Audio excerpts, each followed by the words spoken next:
Congress party ने मध्य प्रदेश, तेलंगाना और छत्तीसगढ़ में होने वाले विधानसभा चुनाव के लिए अपने उम्मीदवारों की पहली लिस्ट 15 अक्टूबर को जारी कर दी।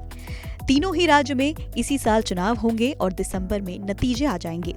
पार्टी ने मध्य प्रदेश के लिए 144, छत्तीसगढ़ के लिए 30 और तेलंगाना के लिए 55 उम्मीदवारों की लिस्ट जारी की है।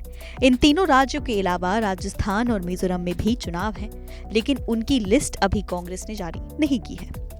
कांग्रेस की तरफ से अपने उम्मीदवारों की पहली लिस्ट जारी होने के बाद सबकी निगाहें उन सीटों पर टिकी हुई हैं जिन्हें वीआईपी सीट कहा जा रहा है। इसकी वजह यह है कि इन सीटों पर कांग्रेस के मुख्यमंत्री और पूर्व मुख्यमंत्री और पार्टी के कुछ बड़े और दिग्गज नेता चुनाव लड़ रहे हैं। पार्टी को उम्मीद है कि इन सीटों पर उसे आसानी से जीत मिल जाएगी, जो तीनों ही राज्यों में उसकी सरकार बनाने का रास्ता साफ कर देगी।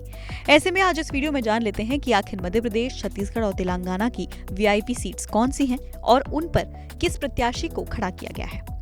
सबसे पहले बात मध्य प्रदेश की। कांग्रेस पार्टी की तरफ से जो लिस्ट जारी की गई है उसमें मध्य प्रदेश की छिंदवाड़ा सीट को वीआईपी सीट माना जाता है। इसकी वजह यह है कि यहाँ से राज्य के पूर्व मुख्यमंत्री कमलनाथ चुनाव लड़ रहे हैं। वो यहाँ से चुनाव जीतकर विधानसभा पहुंचे थे।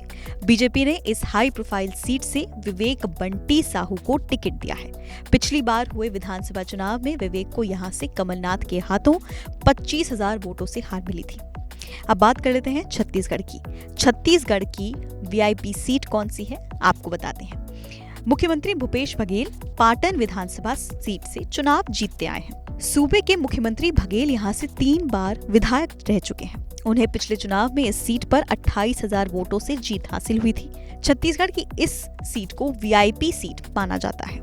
इसके अलावा अंबिकापुर एक ऐसी सीट है जिसकी खूब चर्चा होती है। इस सीट से कांग्रेस के डिप्टी सीएम टीएस सिंहदेव को टिकट दिया गया है।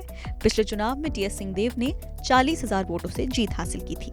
अब बात तेलंगाना की कर लेते हैं। दक्षिण भारत के इस राज्य की 3 वीआईपी सीट्स हैं। ये ऐसी सीट्स हैं जिनके लिए कांग्रेस ने उम्मीदवारों के नाम का ऐलान कर दिया है। इनमें पहला नाम है एंडोले विधानसभा सीट, जहां से कांग्रेस ने सी दामोदर राजा नरसिम्हा को टिकट दिया है। तेलंगाना की ये विधानसभा सीट एससी उम्मीदवार के लिए आरक्षित है। नरसिम्हा संयुक्त आंध्र प्रदेश के डिप्टी सीएम रह चुके हैं। इसके अलावा वो राज्य के एक बड़े दलित नेता हैं। अगस्त में उन्हें कांग्रेस वर्किंग कमेटी का सदस्य भी बनाया गया था। तेलंगाना की दूसरी वीआईपी सीट है माधीरा विधानसभा सीट।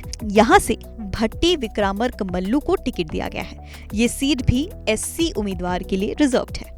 विक्रमार्क कांग्रेस विधायक दल के नेता हैं और वो 3 बार इस सीट से विधायक रह चुके हैं। कांग्रेस ने उन्हें यहाँ से टिकट इसलिए दिया है क्योंकि वो पार्टी के बड़े चेहरे हैं और दलित वोटों को इकट्ठा करने में बड़ी भूमिका निभा सकते हैं। वो सीएम रेस में भी शामिल हो सकते हैं। और तीसरी क्रूशियल सीट है कोडांगल सीट। तेलंगाना में कोडांगल सीट को भी एक वीआईपी सीट माना जाता है। कांग्रेस ने यहाँ से कांग्रेस प्रदेश अध्यक्ष रेवांत रेड्डी को खड़ा किया है।